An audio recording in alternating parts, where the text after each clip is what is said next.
Boa tarde, eu sou o Gerson e estamos iniciando a reunião semanal da programação da operação do dia 23 de setembro. Nossa agenda, como de praxe, contempla as apresentações divididas em 3 blocos, com intervalo de 5 minutos entre os blocos. Ao retornar do intervalo, responderemos às perguntas sobre o bloco anterior. Então vamos à primeira apresentação sobre a previsão meteorológica. Boa tarde, Rafael, a palavra está contigo. Boa tarde, Gerson. Boa tarde a todos. Vou compartilhar aqui com vocês a apresentação.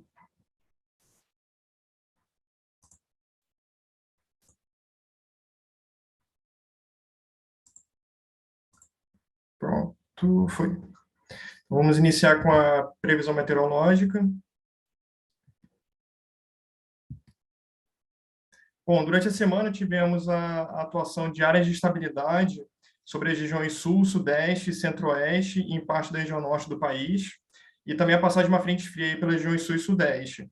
A atuação desses dois sistemas ocasionaram precipitação em todas as bacias de interesse para o Sistema Interligado Nacional, tá? Com um destaque maior aí para as bacias do Paranapanema, o trecho incremental usina de Itaipu e o Baixo Iguaçu, que apresentaram totais de precipitação aí acima da média para o período. Tá? Teve precipitação também nas outras bacias, como eu já mencionei, né? Jacuí, Uruguai, no sul do país, e também nas bacias do Sudeste, aí, Paraíba do Sul, Bacia do Grande, o Alto São Francisco, Bacia do Rio Doce, o Paranaíba, e de forma mais isolada aqui nas bacias do Norte, no Alto Tocantins e Alto Araguaia, e também no Alto Xingu. E também teve precipitação na bacia do Rio Madeira, no trecho boliviano e peruano da bacia, e também no trecho brasileiro aí da bacia.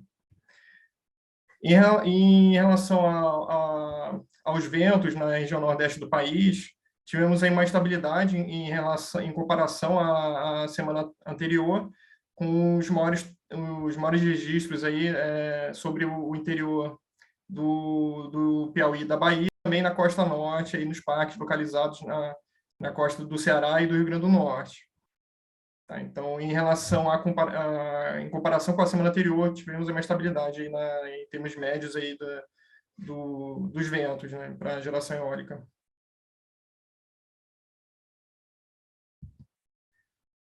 Bom, para a próxima semana operativa, os modelos numéricos eles estão sinalizando aí uma permanência da ocorrência de precipitação sobre as regiões sul, sudeste, centro-oeste e em parte da região norte do país, com a atuação de áreas de estabilidade e uma nova formação de uma frente fria entre as regiões sul e sudeste. E a sinalização dos modelos é de que os maiores totais aí, os maiores totais de precipitação ocorram sobre as bacias do Paranapanema, Tietê, e no trecho incremental usina de Itaipu, com expectativa de totais aí acima da média para o período nessas bacias aí na próxima semana. Teremos aí permanência também da precipitação no Alto São Francisco, no Alto Tocantins, Alto Xingu e no trecho boliviano e peruano aí da bacia do Rio Madeira. Tá? Então, a diferença em relação à semana atual é que os totais esperados aí para essas bacias, do Paranapanema, Bacia do Paraná, Tietê, Bacia do Grande, Paraíba do Sul, é de que os totais sejam maiores em relação à semana atual. Tá? Então, teremos mais precipitação aí para essas bacias em comparação com o que se verificou essa semana.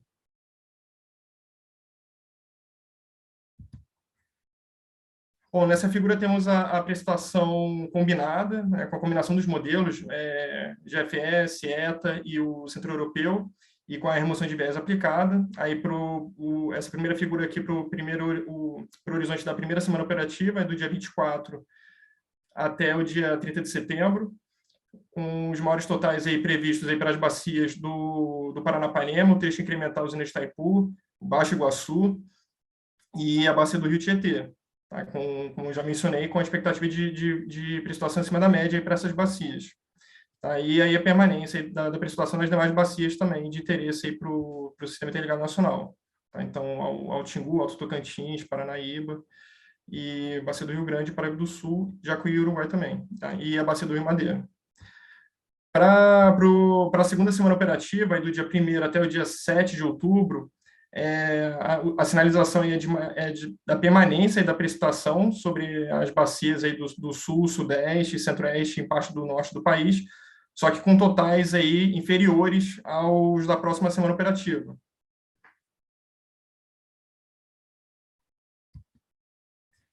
Bom, a partir dessa sinalização dos modelos numéricos, a expectativa é de que a temperatura permaneça em estabilidade em termos médios para a próxima semana, então sem variações em termos de média, aí para todas as capitais do país. E quanto à geração eólica e à geração fotovoltaica, também a tendência de que permaneça em estabilidade em termos médios, tá? Tanto para a região Nordeste, no caso da eólica e da fotovoltaica, como também no caso da fotovoltaica da região Sudeste. Bom, com isso, concluo a apresentação, agradeço a atenção de todos e devolvo a palavra para o Gerson. Tá? Obrigado. Obrigado, Rafael. Então, dando sequência, vamos à previsão hidrológica com a Bibiana. Boa tarde a todos.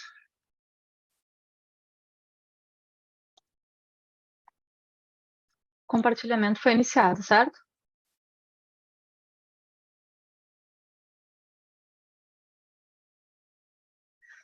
Bom, dando início à previsão... Obrigada. Dando início, então, à previsão hidrológica, apresentando os resultados da revisão 4 do PMO de setembro. Aqui a gente tem a previsão de precipitação para algumas bacias do Sudeste. A gente observa uma previsão um pouco mais significativa de precipitação, especialmente entre os dias 26 e 30 de setembro. Volumes um pouco mais baixos no Paranaíba, um pouco mais altos no Paranapanema, mas, de maneira geral, um Sudeste com precipitações que vão nos trazer afluências, que é o que a gente vê no gráfico aqui apresentado. A previsão de ENA para o subsistema Sudeste, a gente tem para a próxima semana uma elevação esperada. Nosso último valor observado foi 74% da MLT de ENA, e a gente tem uma previsão de fechamento mensal em 81% da MLT, que vai equivaler ao 24º menor do histórico. Passando para a bacia do Rio Grande, nosso último valor verificado foi 55% da MLT de ENA. A gente espera também um crescimento nas afluências na próxima semana. Fechamento mensal previsto em 55% da MLT de ENA, que vai equivaler ao 5º menor do histórico. No Paranaíba, também a gente espera essa elevação nas afluências. O último valor verificado foi 59% da MLT de ENA, uma previsão mensal de 70%, que vai corresponder ao 14º menor do histórico. Desculpa, Paranaíba.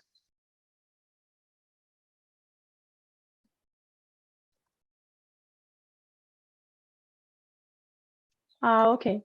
Só um instante.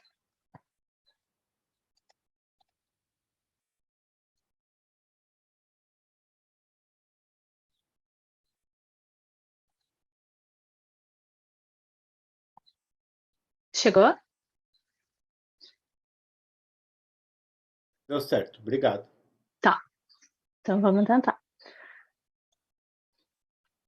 No Paranapanema, a gente espera um acréscimo, um aumento mais significativo ainda das afluências na próxima semana. Nosso último valor verificado foi nos 95% da MLT de ENA, e a nossa expectativa de fechamento mensal em 110% da MLT, que vai equivaler ao 28º maior do histórico. Para a bacia do Paraná, mesmo comportamento, último valor verificado 82%, previsão mensal em 89%, que vai equivaler ao 40º menor do histórico. Passando para o subsistema sul, a gente tem uma previsão de precipitação um pouco mais significativa também entre os dias 26 e 30 de setembro, tanto para o Iguaçu quanto para o Uruguai. O acompanhamento de ENAs para o subsistema sul nos mostra uma expectativa de evolução nas ENAs no final da próxima semana.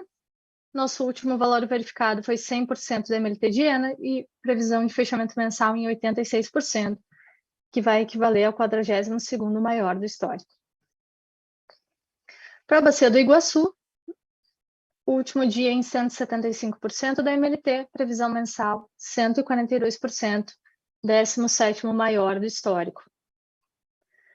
Para a bacia do Uruguai, o mesmo comportamento observado no Iguaçu, um decréscimo nos próximos dias e uma elevação no final da próxima semana. O último valor verificado, 47% da MLT de Iena, previsão mensal em 48%, que vai equivaler ao 21º menor do histórico. Para os subsistemas Nordeste e Norte, precipitações muito baixas, tanto no São Francisco quanto no Tocantins, abaixo de 5 milímetros, sempre ou quase sempre apenas aqui uma expectativa para o São Francisco ali no dia 25, para o conjunto acima de 5 milímetros, mas pouco acima. Isso se reflete nas ENAs. Nosso último valor verificado para o subsistema Nordeste foi 69%, uma previsão de fechamento mensal em 64%, que vai equivaler ao 10º menor do histórico. A gente observa ainda aquele comportamento de recessão esperado para esse período do ano. Aqui a gente observa as estações pluviométricas do Rio São Francisco e Sobradinho. A gente observa o efeito do aumento da defluência em Três Marias, que nos provocou essa elevação das vazões em todo o São Francisco, mas fora essa elevação em Três Marias, a gente observa o mesmo comportamento de recessão normal por período. Para a bacia do São Francisco, nosso último valor verificado foi 70% da MLT de Iena, previsão de 64% para o fechamento mensal, 10º menor do histórico. Subsistema Norte, também o último valor verificado, 70% da MLT de Iena, previsão de continuar no mesmo comportamento de recessão que a gente vem observando nos últimos meses, fechamento mensal em 78%, 15º menor do histórico. Para a bacia do Tocantins, verificado ontem 64% da MLT, previsão mensal em 65%, 10º menor do histórico. Aqui a gente tem um mapa com a previsão hidrológica para o SIM, para a próxima semana operativa. A gente tem acima de 120% da MLT de Iena, as bacias em verde, Curuaúna, Paraná, Paranapanema, Iguaçu e Capivari. Próximos à média, entre 80% e 120% da MLT de Iena, as bacias da região norte, o Parnaíba, o Paranaíba, o Tietê, o Paraíba do Sul e Itabapoana, e o restante do SIM abaixo de 80%, com destaque para o Xingu, Tocantins, São Francisco, Grande, Doce e Uruguai. Aqui a gente compara as previsões da REV 4, da revisão 4 com o PMO e as revisões anteriores. Para o subsistema Sudeste, a revisão 4 se mostrou acima do PMO e das revisões anteriores, com um fechamento esperado em 81% da MLT de Iena, o 24º menor. Para o Nordeste e para o Norte, a gente tem uma concordância muito grande entre o PMO e as 4 revisões. Nordeste com 64% da MLT de Iena, 10º menor, e o Norte com 78% da MLT de Iena, 15º menor. Subsistema Sul é onde a gente tem a maior diferença entre o PMO e as revisões, mas a REV 4 se aproximando bastante do previsto no PMO, revisão 4 com 86% da MLT de Iena, 42º maior do histórico. Analisando aqui o cenário de Iena para o próximo mês, para o subsistema Sudeste e Centro-Oeste, a gente espera uma variação de 49% a 173% da MLT de Iena. A gente pode observar que o PMO e as 3 revisões anteriores tiveram uma grande concordância entre si, mas a última semana a gente teve afluências acima do que vinha sendo previsto, o que nos provocou uma elevação. Subsistema Sul com grande variabilidade, entre 24% e 303%.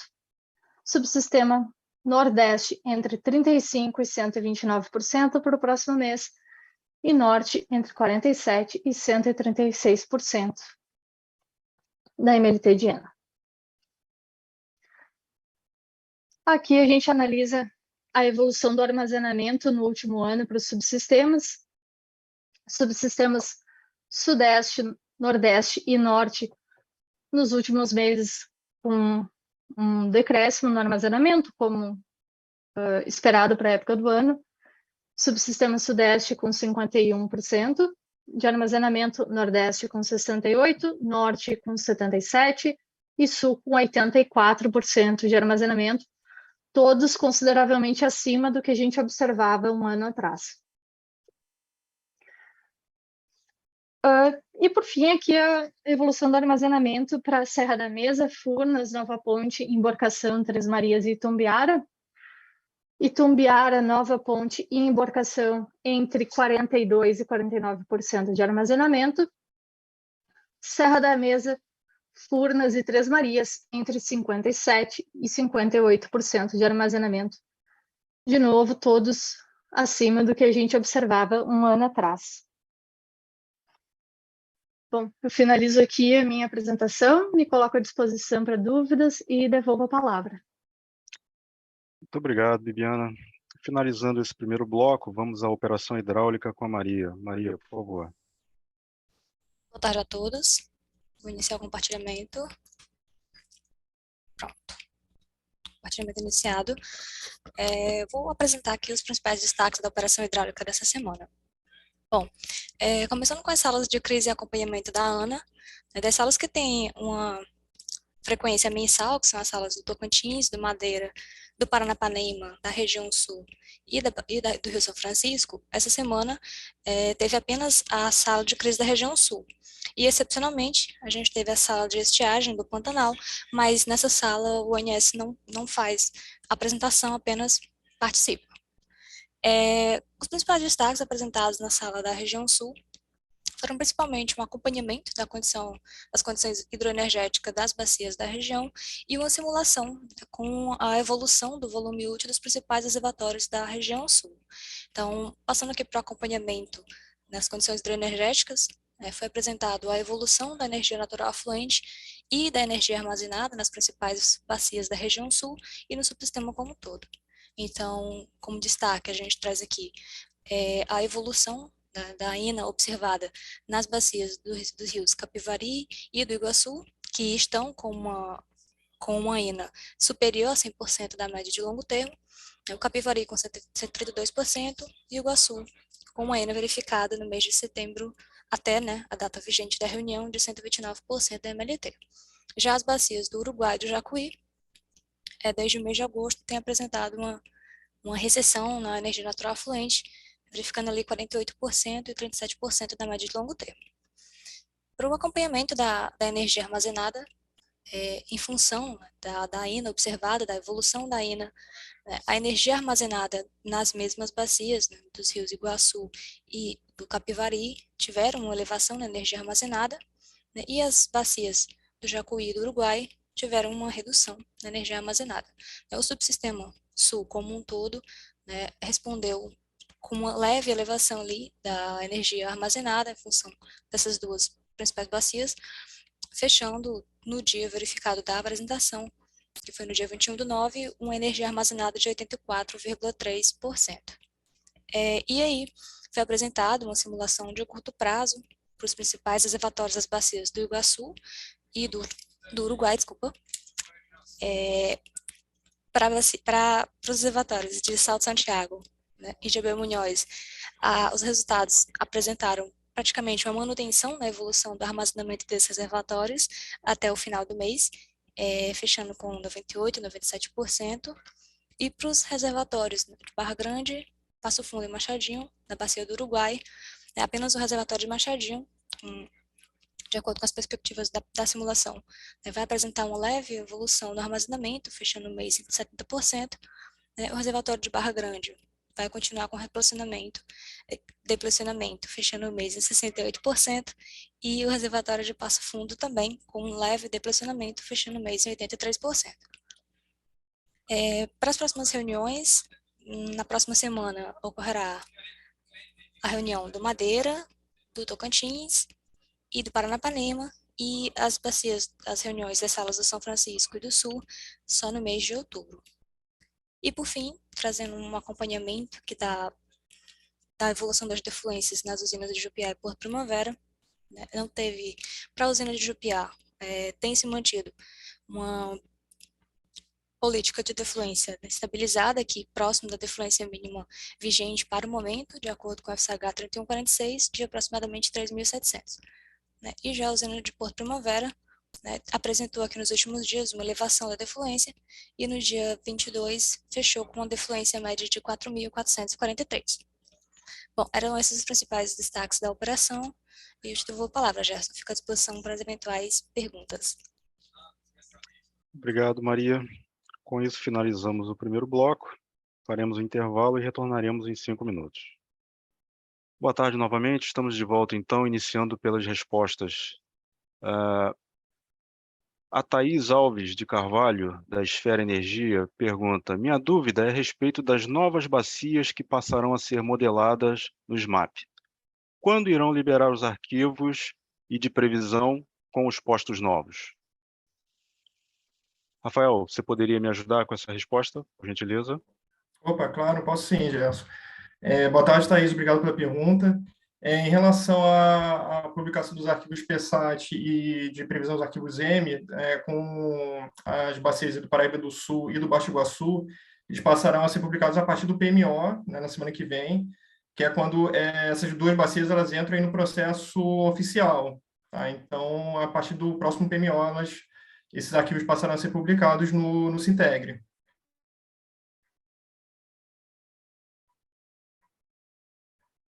Obrigado. O Henrique Nagayoshi, da Tempo Energia, pergunta: estou automatizando os processos de entrada do SMAP e estou com algumas dificuldades de encontrar as vazões observadas das novas subbacias modeladas. Gostaria de saber se o ONS vai disponibilizar as vazões de subbacias, ILHAP, baixo, na planilha vazões observadas. E a outra pergunta do João Amarante, da XPI Comercialização. Boa tarde. Vocês poderiam disponibilizar a vazão incremental agrupada do posto Baixo Iguaçu, que irá entrar no deck oficial do SMAP na semana que vem? Não conseguimos checar os mesmos valores presentes no deck. Obrigado. Bom, para responder essa pergunta, Bibiana, por gentileza. Mais uma vez, boa tarde. A resposta para as duas perguntas é que a previsão de disponibilização dessas informações é a partir de amanhã. Ok, Bibiana, muito obrigado. Dando continuidade, então, vamos iniciar o segundo bloco com previsão de carga para programação diária e acompanhamento diário semanal com o CAN. Por favor, CAN. Boa tarde, pessoal. Vou começar o compartilhamento da tela aqui. Só um minutinho.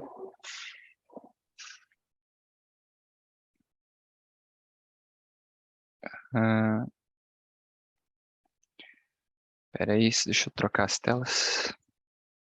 Alternar.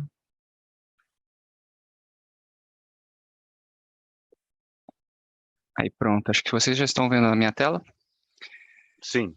Sim? Ok, beleza. Começando aqui primeiramente com o subsistema Sudeste Centro-Oeste, a gente teve essa passagem de frente fria aí que reduziu a carga aí nos primeiros dias da semana operativa corrente. Ao longo da semana a gente foi corrigindo esses erros aí, tanto que a partir de segunda-feira aqui vocês podem ver que tem uma presença maior de barrinhas verdes aí, que indica que os desvios foram pequenos, tá? Apesar disso, o pré-carga de 100 desempenhou bem esse final de semana, principalmente por causa da sexta, sábado e domingo, né, que foram os dias de baixa temperatura, com 84% de desvios até 3%, o PDP com 74% de desvios até 3% e um MAP de 1,97, tá? Seguindo para o sul também sofreu com essa volatilidade de temperatura, né, que está com uma carga bem baixa também, relacionada a chuvas e temperatura baixa, né? Essa carga veio muito volátil, que dificultou bastante a previsão, principalmente nos dias de temperatura baixa e céu claro, como o sábado aqui, dia 17. De destaques aqui, a gente teve aqui o feriado da Revolução Farroupilha no dia 20, tá? Que a gente colocou um perfil diferente aí do que normalmente vem, que é a terça-feira ser maior que a segunda-feira, né? No caso, a gente corrigiu esse perfil aí e teve um bom resultado aí nesse feriado aí do Rio, muito importante no Rio Grande do Sul. Bom, os resultados da semana foi que 62% dos desvios ficaram até 3%, contra 41% do prévio carga de 100, um MAP de 3,15 contra 5,23%, tá? Seguindo para o subsistema Nordeste que está com um perfil bem atípico aí em relação ao que a gente tinha observado nas últimas semanas. A carga está vindo bem elevada e nesses últimos dias aí ela está apresentando um perfil assim, bem elevado, visto esse último dia aqui, que teve uma leve bem superior do que a gente observou nos últimos dias aí, mas o perfil está atípico por causa dessa carga mais elevada, está com 87% de desvios até 3%, um MAP de 1,73%, e o pré-carga com 2,20% até 3%. No subsistema Norte, a gente teve uma redução aqui no domingo, provocado por chuvas aí na região, mas fora isso, a carga segue num patamar bem elevado aí do que a gente viu nas últimas semanas, mas a gente conseguiu prever com uma boa acurácia aí, com 87% dos desvios até 3%, e um MAP de 1,50 e 46% dos desvios até 1%, que foi um ótimo resultado para o Norte essa semana. No SIM, quando a gente integraliza todos os subsistemas, os maiores desvios foram provocados pelo Sudeste, porque é o subsistema maior aí, então tem uma participação percentual maior nos desvios, então foi na sexta, sábado, domingo, foram os dias de maior desvio, mas ao longo da semana a gente corrigiu esses desvios aí, tivemos um bom resultado com 88% dos desvios e até 3%, contra 87% para FKHD100 e um MAP de 1,44. Bom, pessoal, encerro minha apresentação por aqui, fico à disposição aí, devolvo a palavra. Obrigado. Obrigado, Can. Dando continuidade, vamos à previsão de carga para o PMO e revisão semanal com a Marcela. Boa tarde, Gerson. Boa tarde a todos. Compartilhar aqui a tela.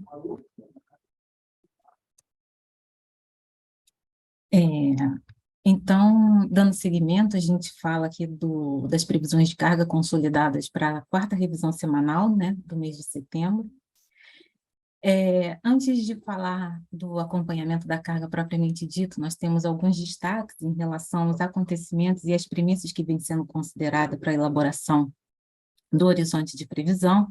Em termos econômicos, pela primeira vez, né, isso baseado em informações consolidadas aí para o mês de agosto, nós vimos que o nível de confiança dos 4 grandes setores, né, eles vêm se igualando, né, o que tange a indústria, serviço, comércio e construção, eles se aproximaram, e isso indica para a gente uma sinalização, né, de normalização das atividades após o período de crise. Nós vimos também que o índice de situação atual empresarial, ele também alcançou o maior nível desde setembro de 2013, atingindo aí 101,5 pontos. Isso gera também uma sustentação de crescimento da economia nesse último trimestre do ano. O índice da confiança dos consumidores, ele também apresentou um aumento de 4,1 pontos em agosto. Ele atingiu também o maior nível desde o início da pandemia, e a gente observa assim, o crescimento, né, no índice de confiança das 2 faixas extremas da renda familiar. Na classe de renda mais baixa, né, nos consumidores de baixa renda, a gente observa esse nível de melhora em função dos recursos que foram disponibilizados, né? Nós tivemos aí a antecipação do 13º, saque de FGTS e os auxílios, né? Tem o Auxílio Brasil e tem o Auxílio Caminhoneiro e tudo mais. E quando a gente olha para os consumidores de renda mais alta, a gente observa isso em função da redução nos preços dos combustíveis e de energia também. Mas isso vem influenciando no comportamento da carga também ao longo do mês de setembro, embora sejam informações consolidadas para o mês de agosto, mas para o mês de setembro, propriamente dito, a gente tem um contraponto e a gente vai ver isso a seguir. Apesar desses indicadores, quando a gente olha para os destaques meteorológicos, a gente observa que o subsistema Sudeste-Centro-Oeste e o Sul, né, esses 2 subsistemas, eles vêm com registros, né, de temperaturas inferiores àquelas que nós consideramos quando a elaboração das previsões de carga para o mês de setembro, desde o PMO original. Isso vem se estendendo ao longo das semanas, e isso não vem só abaixo das previsões, mas vem, em média, também inferior ao que foi observado nos anos anteriores. Para a próxima semana, nós temos sinalizações meteorológicas de condições de estabilidade em termos de temperatura e precipitação para todas as regiões do país. Então, o subsistema Sudeste Centro-Oeste segue com essa tendência observada na semana em curso e citada anteriormente. No Sul, a gente vem observando que as semanas do mês de setembro, elas ainda vêm se mantendo em níveis mais amenos, e alguns dias eles são mais fortemente impactados pelo efeito, né, das frentes frias que vêm passando pela região ao longo das semanas.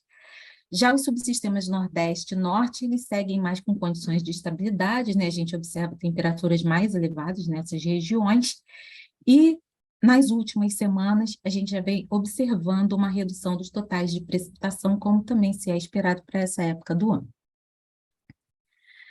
Bem, então, olhando aqui para o acompanhamento, com base nessa revisão semanal vigente, nós temos aqui o subsistema Sudeste Centro-Oeste, com as 5 semanas operativas do mês, 4 delas já estão basicamente verificadas, né? A 4ª semana, que é a semana em curso, ela segue com uma estimativa de fechamento, com base em informações verificadas até a quarta-feira e previsão para os dias de quinta e sexta-feira, o dia de hoje.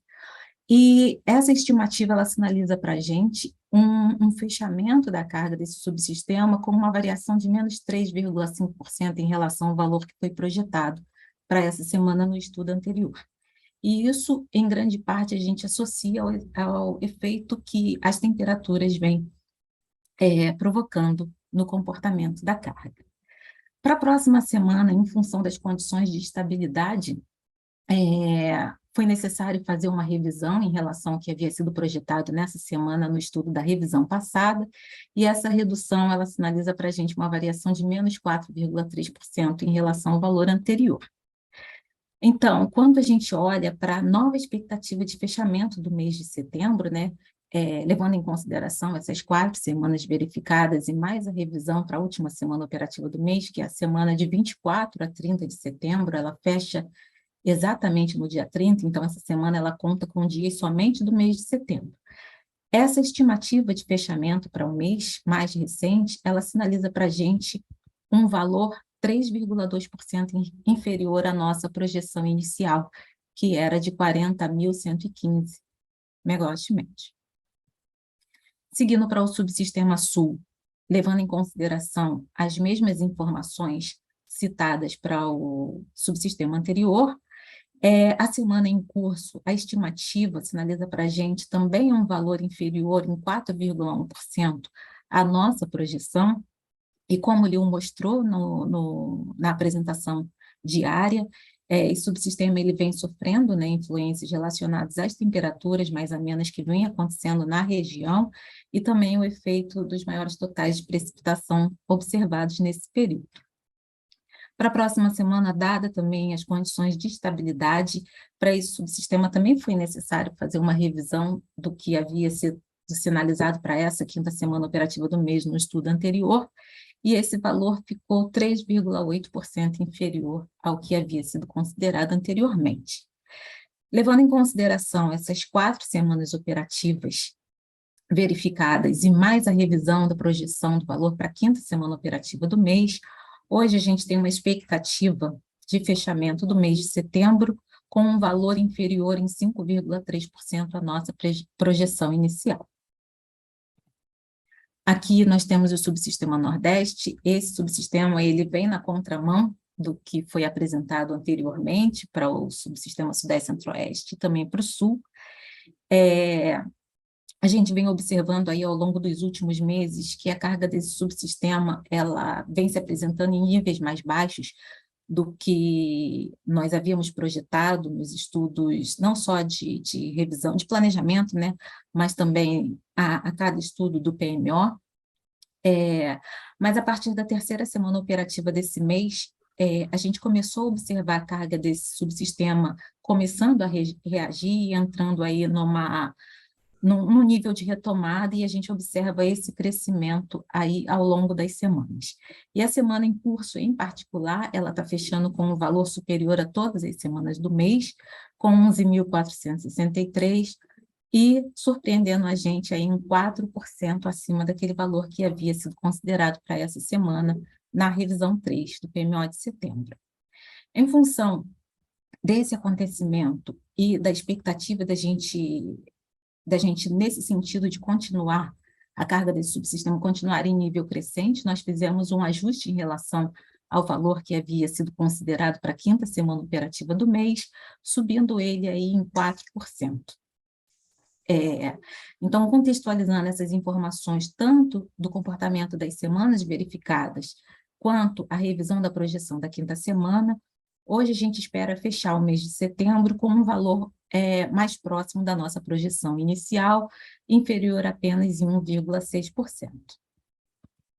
O subsistema norte, ele também segue, né, ao longo das semanas do mês, assim, em nível crescente, como já era esperado lá no PMO.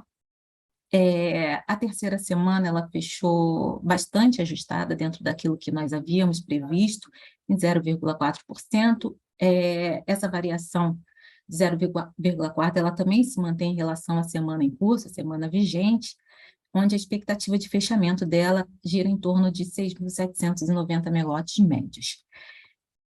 Em função desses valores bastante ajustados, e porque para a 5ª semana nós já esperávamos esse nível crescente, a carga já incorporava esse comportamento, então o valor esperado para a próxima semana é de 6.866, nós não fizemos nenhum ajuste em relação ao estudo da revisão passada, mantendo aí, né, esse valor projetado inicialmente.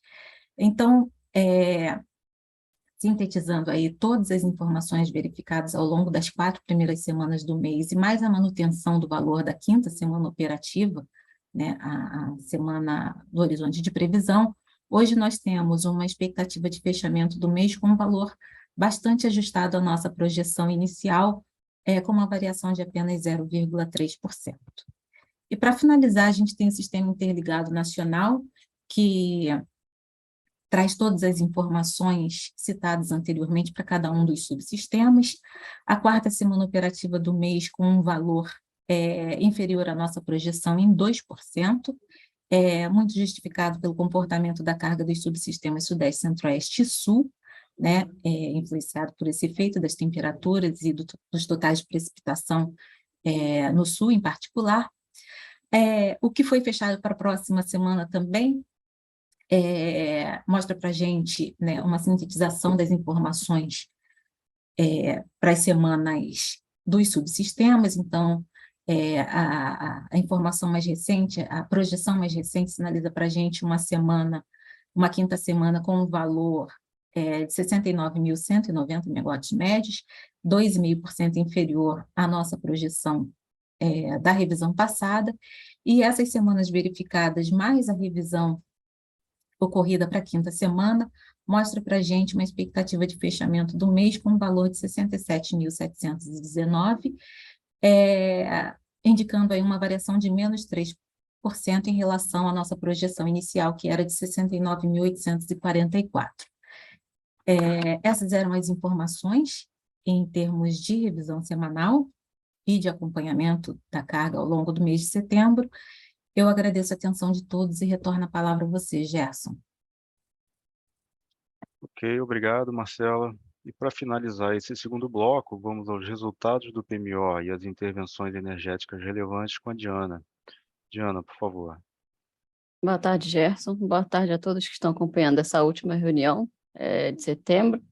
Vou falar um pouquinho aqui sobre os principais resultados do DECOMP referente à revisão 4 do PMO de setembro, contemplando especificamente a primeira semana operativa do estudo que se inicia amanhã, no sábado, dia 24, e finaliza na próxima sexta-feira, dia 30 de setembro.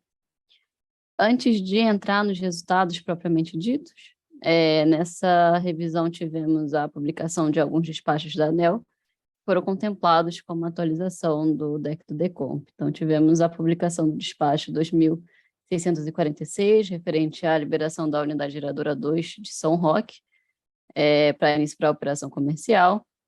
O despacho 1649, referente ao restabelecimento da operação comercial de uma unidade geradora da usina termoelétrica de Três Lagoas, e o despacho 2663, referente à atualização do CVU da usina termoelétrica não está o nome aqui da usina, mas foi de Termopernambuco.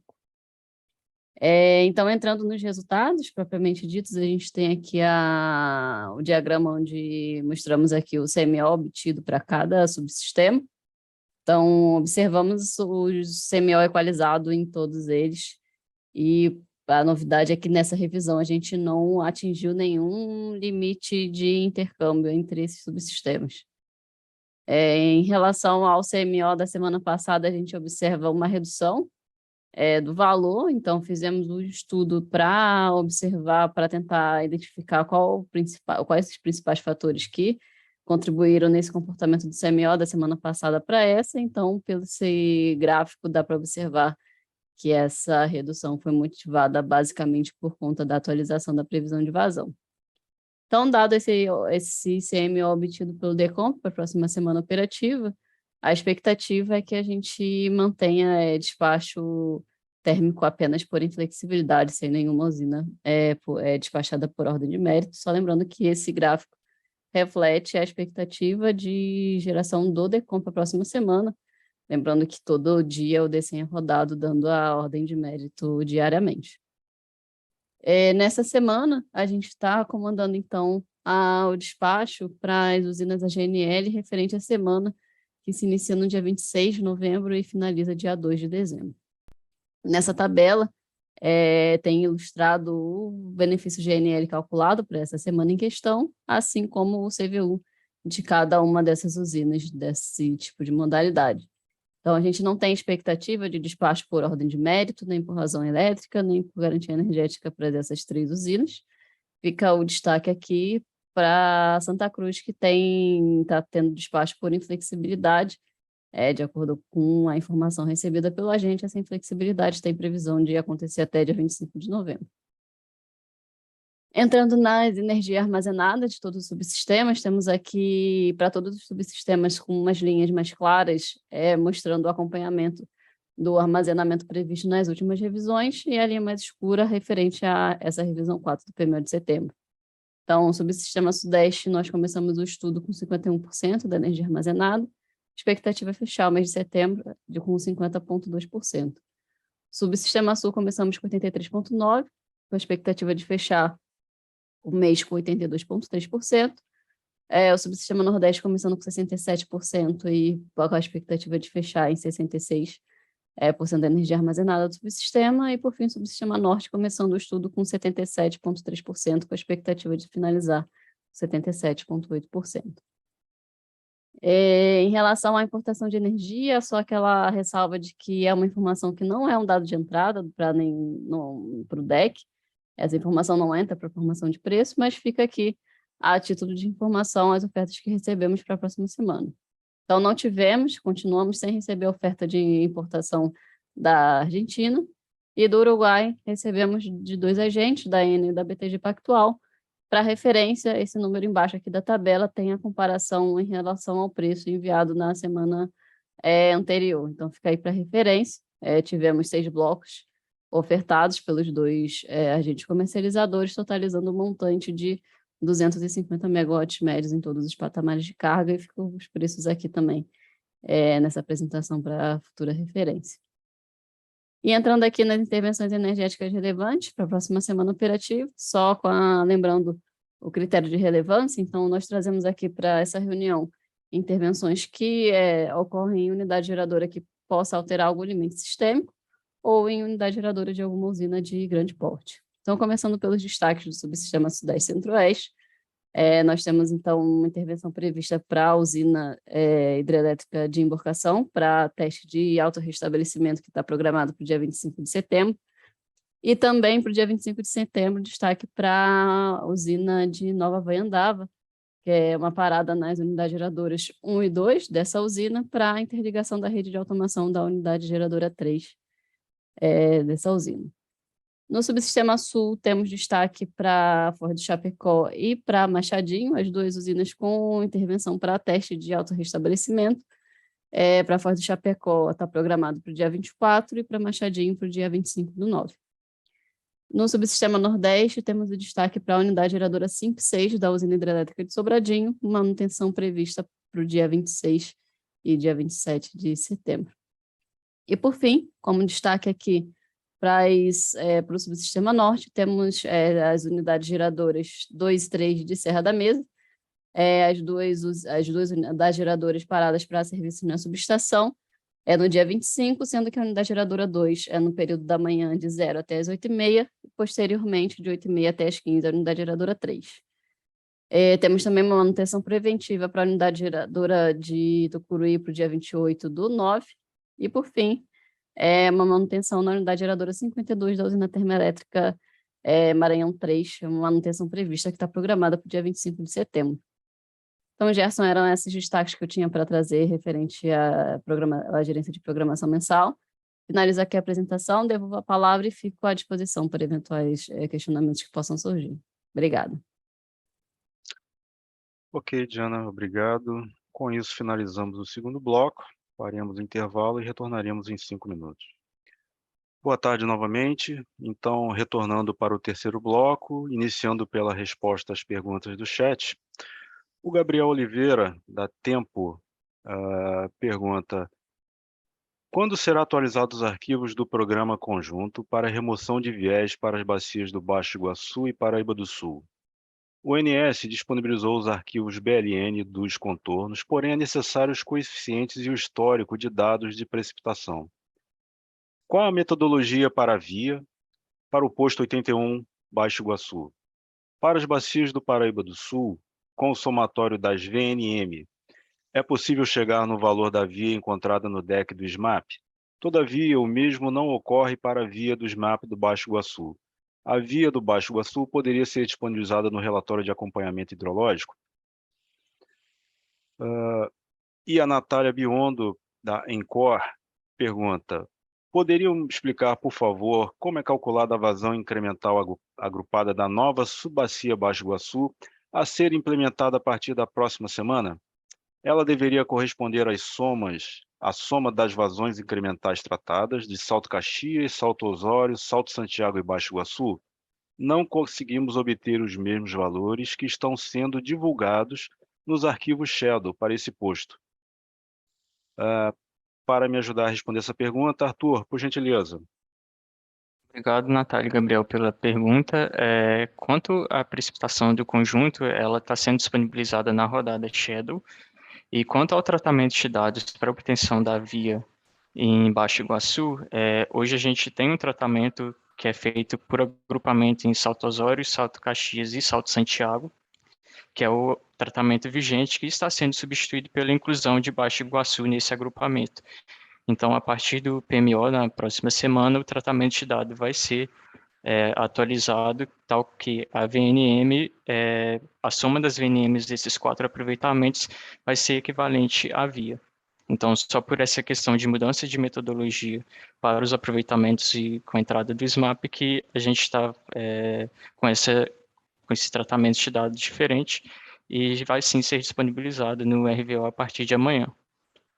Fico à disposição para outras perguntas e devolvo a palavra para você, Gerson.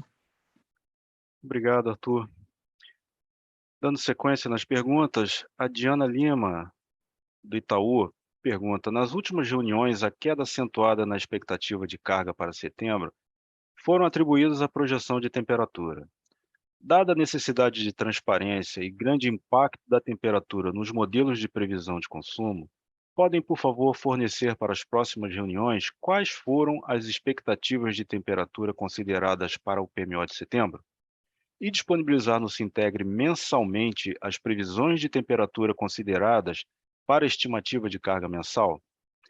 Márcia, por gentileza. Boa tarde, Diana.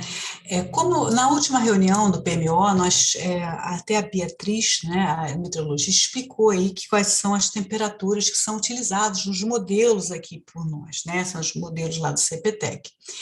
Quando você pergunta aí com relação aos modelos de previsão de carga mensais, né, a previsão mensal, nós não utilizamos a temperatura do mês, ou seja, eu não tenho uma previsão de temperatura mensal, né, para todo mês, a gente tem sempre para a primeira semana. Então, os modelos que a gente tem hoje, eles calculam para a primeira semana, né, uma projeção utilizando a temperatura que a gente tem ali até 10 dias à frente, e dali em diante, eles são utilizados aí uma sazonalidade, um comportamento sazonal dentro daquele mês, tá? Então, isso é isso que a gente usa. E outra coisa, a temperatura que utilizamos é uma temperatura equivalente, né? São alguns estados, né, que compõem, né, aquele subsistema e que têm pesos, né, diferentes. E aí feito toda ali uma análise de correlação e tudo para poder, de otimização, inclusive para poder dar quais os estados, né, que a gente considera para formar essa temperatura equivalente.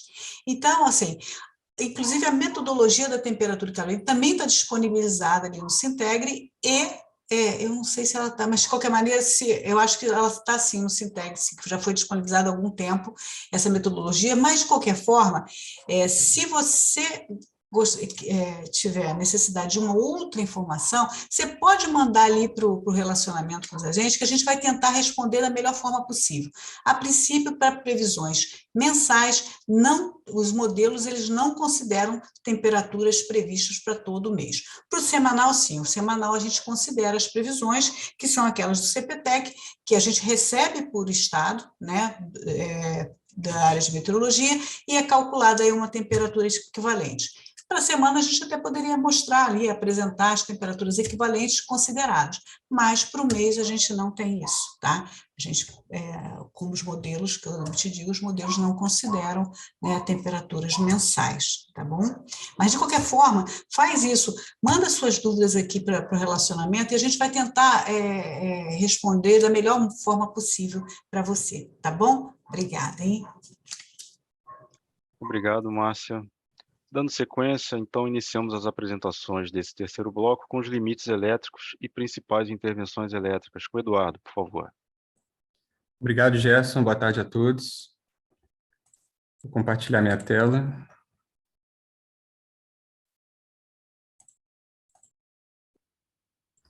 Bom, então eu vou comentar sobre os limites elétricos com impacto na programação e principais intervenções com restrições eletroenergéticas.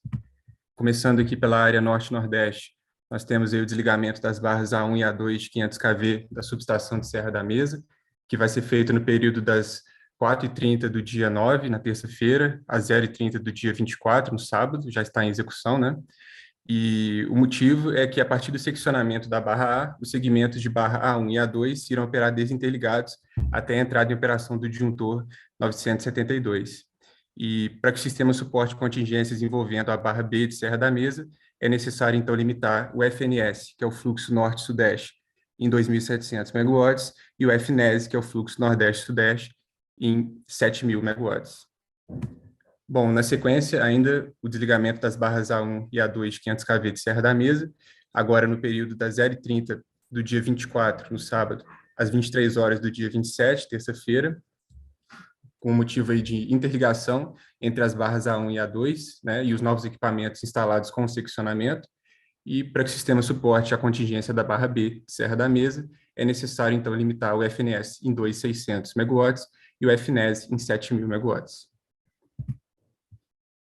Temos também o desligamento da linha de 500 kV Sobradinho-São João do Piauí, 05C5, que vai ser feito no período das 7 às 12 do dia 24, no sábado, e o motivo aí é a substituição de chaves seccionadoras. E para que o sistema suporte perdas simples e duplas de linha de transmissão nas interligações Norte-Nordeste, Sudeste-Nordeste, é necessário, então, limitar o FNES em 5.500 MW e o fluxo NNE, que a gente chama de Norte-Nordeste, né, entre menos 4.500 e 4.500 MW. Agora, na área LCC de Itaipu, né, Foz e Biúna, a gente tem o desligamento do Polo 1, programado no período das 7 às 17 do dia 26, segunda-feira, para manutenção corretiva de troca de isoladores, espaçadores e esferas de sinalização. E, a fim de garantir a estabilidade do Sistema Interligado Nacional Brasileiro, vai ser necessário limitar o LCC da usina de Itaipu 50 Hz em 2.500 megawatts. Na sequência, temos também o polo 3, no período de 7 às 17 horas do dia 27, na terça-feira, para manutenção corretiva em chave seccionadora e instalação de esferas de sinalização aérea. E para garantir a estabilidade do sistema, é necessário limitar o LCC de Itaipu em 2.500 megawatts. E para finalizar, nós temos o desligamento do polo 4 e linha CC de número 2 do LCC Foz do Iguaçu e Biúna, no período das 7 às 17, no dia 28, na quarta-feira, e o motivo é a inspeção termográfica na casa de chaveamento do bipolo 2 e manutenção corretiva em chave seccionadora e instalação de esferas de sinalização aérea. Para garantir a estabilidade do SIM, é necessário limitar o elo em 2.500 megawatts. Bom, era isso que eu tinha para apresentar. Eu agradeço a atenção e volto a palavra com você, Gerson. Obrigado, Eduardo. Dando sequência e finalizando esse terceiro bloco, vamos à política operativa com a Jéssica. Por favor, Jéssica. Obrigada, Gerson. Deixa eu compartilhar aqui.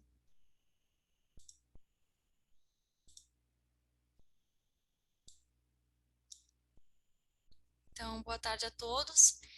Eu vou comentar sobre a política operativa da semana do dia 17 a dia 23 de setembro, abordando o acompanhamento do DCEM na programação diária. Deixa eu passar aqui. Aqui são comparados os resultados dos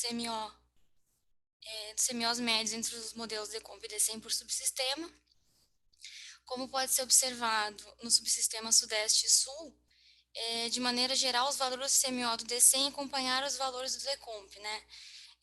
Com destaque para os valores de CMOs nulos em alguns patamares do domingo, aqui no dia 18/9, devido à carga líquida reduzida. As demais diferenças que a gente observa entre os modelos são justificadas pelo melhor detalhamento da carga, né, e da rede, que é representado no modelo DCEM. Os subsistemas Nordeste e Norte, também, de maneira geral, os valores de CMOs DCEM acompanharam o DECOMP, né? Só que observam-se valores de CMO elevados nos subsistemas do Nordeste entre os dias 17 e 21, que são consequência da limitação dos fluxos nas linhas de 230 kV da subestação de Goianinha. Aqui também no dia 22/9 são observados CMOs elevados, que são devido ao limite térmico da linha de 230 kV de João Pessoa 2, Mussuré 2. No subsistema Norte, no dia 21, observam-se CMOs mais elevados aqui, que é devido à limitação do fluxo F Manaus. E as demais diferenças, assim como nos subsistemas anteriores, podem ser atribuídas ao melhor detalhamento da carga e da rede que é representada no DCEM. Esse slide mostra o gráfico georreferencial, né, com valores de CMO por barra para o dia de hoje, 23 de setembro, às 2h30, destacando que apenas 30% do total de barras do SIM são representadas nesse gráfico. A gente pode observar aqui que os valores CMO são equalizados entre todos os subsistemas, e o destaque fica para os CMOs elevados aqui na região do Nordeste, que é em função da limitação do fluxo Manaus. Agora são representados os resultados de CMO por barra, também no dia 23, hoje. O subsistema Sudeste e Centro-Oeste, os valores de CMO não apresentam dispersão de resultados. Esses outliers superiores ao longo do dia são devido a um SGI que exige uma geração mínima de 80 MB na UH Porto Colômbia, e esses inferiores aqui mais no início do dia são devidos a um SGI que limita o recebimento Sudeste. No box plot do subsistema Sul, os valores de CMO também não apresentam nenhuma expressão de resultados. Os outliers inferiores no decorrer do dia aqui estão associados ao SGI que limita a geração na UH Jacuí. E esses superiores aqui no início do dia são decorrentes de um ilhamento que é causado pela representação da conversora Garabi. No Nordeste também não observamos dispersão de resultados. Os outliers inferiores e superiores ali às 16 e 16h30 são devidos ao limite térmico da linha de 230 kV, João Pessoa 2, Mussuré 2. Por fim, no norte, os outliers superiores ao longo de todo o dia, né, são consequência da limitação do fluxo F Manaus.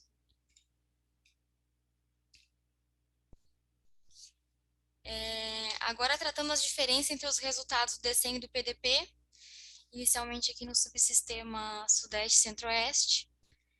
Na geração hidráulica, as diferenças se devem nos ajustes necessários para a compatibilização da diretriz da política operativa, fechamento do balanço do SIM e alguns ajustes de UCH, que são realizados no ambiente do pós-DCEM, né? E a respeito da geração térmica, ao longo da semana operativa, houve declaração de inflexibilidade pelo agente, de Cubatão, Santa Cruz Nova e Três Lagoas, e também exportação comercial por Cubatão.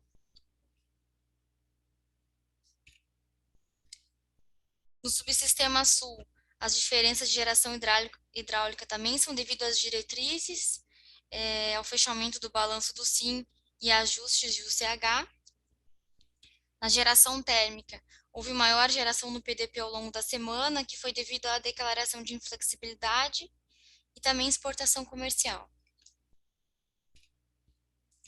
No Nordeste, as principais diferenças na geração hidráulica são devido aos ajustes de geração dos aproveitamentos hidrelétricos, devido às diretrizes e política operativa de defluência da bacia do Rio São Francisco, associados à política operativa de controle dos fluxos na região Nordeste. A respeito da geração térmica, as principais diferenças foram devido à declaração de energia de reposição pelas UTE Vale do Açu e Termo Bahia, e também exportação comercial.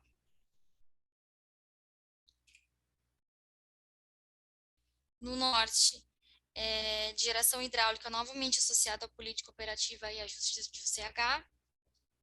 Em relação à geração térmica, as diferenças foram devido à declaração de inflexibilidade do agente. E a partir do dia 21/9, as usinas Maranhão 4 e Maranhão 5, né, que foram por inflexibilidade, e também exportação comercial ao longo da semana.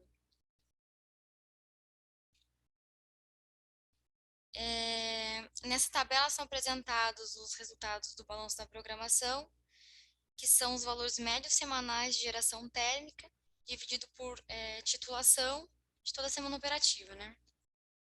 Observamos que essa semana a gente teve um total de aproximadamente 5 GB de geração térmica.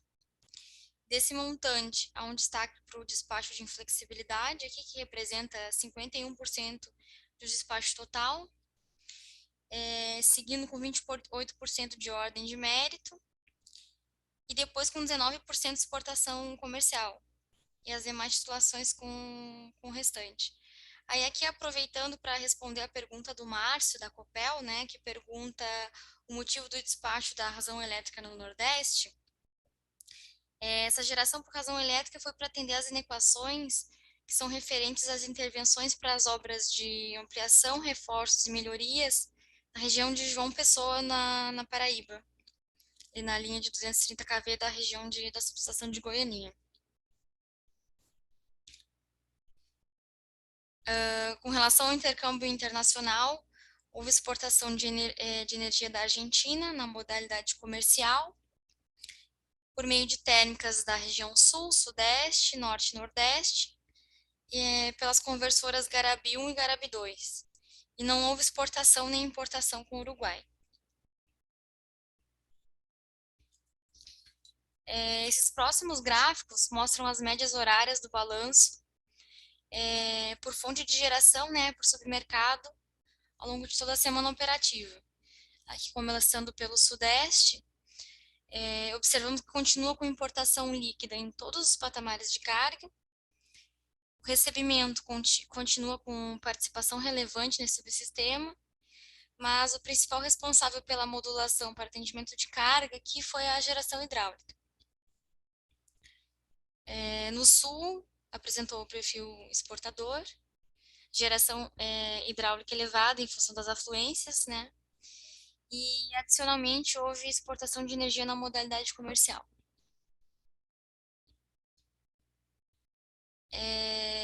Nessa semana operativa, no Nordeste, foi verificado um perfil exportador em todos os patamares de carga, que são em função da elevada geração eólica, que é de aproximadamente aqui uns 11 GB, e também da geração hidráulica. No Norte, aqui a gente observa que ele foi importador de energia na maioria dos patamares, com exceção na carga pesada, e a geração hidráulica, em função da sazonalidade desse recurso, né, foi o principal fator responsável pela modulação de geração. Esse próximo slide mostra o balanço médio semanal do SIM. A gente destaca a carga do SIM para uma semana operativa foi de 68 GB, em que a gente observa uma redução de aproximadamente 100 MB em relação à semana anterior. A geração eólica no Nordeste atingiu valores médios em torno de 10,7 GB, representando isso representa uma redução de aproximadamente 500 MB em relação à semana anterior. O Sul manteve seu perfil exportador de energia, né, com valor médio de 2,3 GB. Aí. Houve exportação comercial para a Argentina de 880 MB. Nos bipolos, houve exportação dos bipolos do Madeira em torno de 737 MB e dos bipolos do Xingu em aproximadamente 1.700 MB. E por fim, né, a geração de Itaipu nessa semana foi aproximadamente 6,2 GB. São valores bem próximos aos que foram observados na semana passada. Aqui mostrando a política operativa que deve ser praticada para a próxima semana. A geração hidráulica no Sudeste deve continuar visando a preservação dos armazenamentos, né, e o controle de cota, em especial das usinas hidrelétricas Ilha Solteira, Jupiá, Porto Primavera e Itaipu. No Sul deve-se manter a utilização mais elevada devido às afluências previstas. Então, a gente deve permanecer essa semana explorando bastante o Sul. No Nordeste, vamos manter explorando a disponibilidade das renováveis, respeitando as restrições hidráulicas e o uso reduzido do São Francisco. E para o Norte, a exploração das disponibilidades energéticas, com controle de cota em Belo Monte e Tucuruí. Agradeço a atenção de todos. Retorno a palavra ao Gerson. Muito obrigada.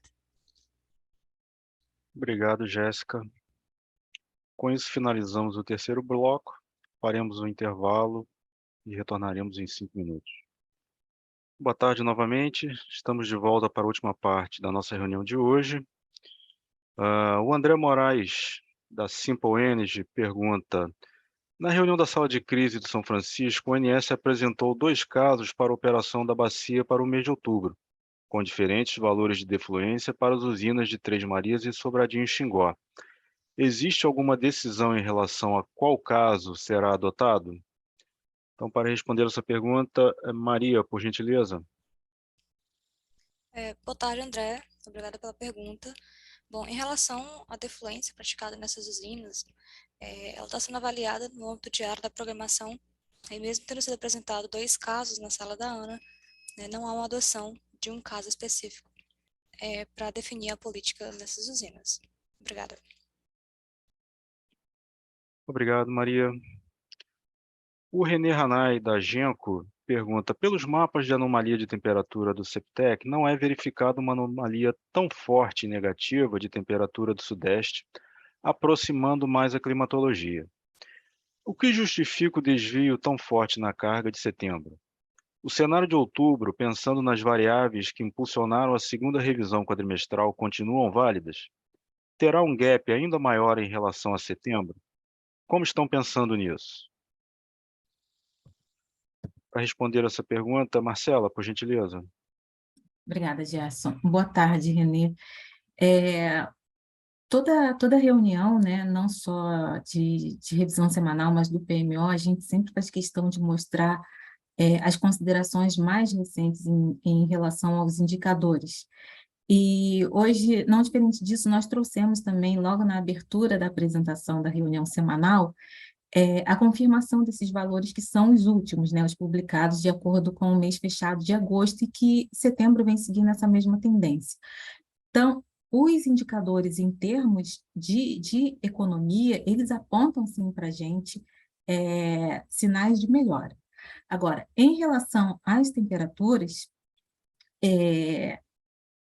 tá claro, a gente vem observando ao longo das semanas que o que vem acontecendo durante o mês de setembro, eu não vou nem citar inferior ao ano passado, porque ano passado, setembro, ele foi atípico, ele foi bastante quente, né? Mas em relação à média dos últimos anos, setembro vem se comportando de forma diferenciada, sim, ele está inferior à média desses anos. Um exemplo disso é o que vem acontecendo nesses últimos dias no sul. Essa noite a gente viu que nevou no sul em pleno setembro. Então, a gente vê que isso não é tão típico para um mês de setembro, quando a gente já espera temperaturas mais elevadas. Agora, dadas essas considerações, principalmente as relacionadas à economia, os valores da segunda revisão quadrimestral e a tendência que a gente sinalizou quando da consolidação desse estudo, essas sinalizações estão mantidas sim, tá bom? Obrigado, Marcela. Por fim, o Pedro Modesto, da Enercor, pergunta: os valores da via utilizada já estão sendo divulgados com os dados de entrada das rodadas Shadow. O problema é que esses dados não conversam com os valores divulgados no relatório. A soma dos valores das VNMs do relatório das 4 usinas contidas nessa subbacia são diferentes dos valores divulgados nos arquivos de entrada da rodada Shadow do SMAP. Qual o motivo dessa diferença? Estranhamos também os valores do SMAP Shadow para Baixo Iguaçu serem inferiores aos da subbacia de Salto Caxias, dado que nessa bacia estão as incrementais de 3 das 4 usinas da nova modelagem. Por gentileza, Arthur, você poderia responder essa pergunta? Claro, obrigado pela pergunta. O que a gente tem hoje de tratamento de dados oficial é o tratamento de dados a partir do agrupamento entre Salto Santiago, Salto Osório e Salto Caxias.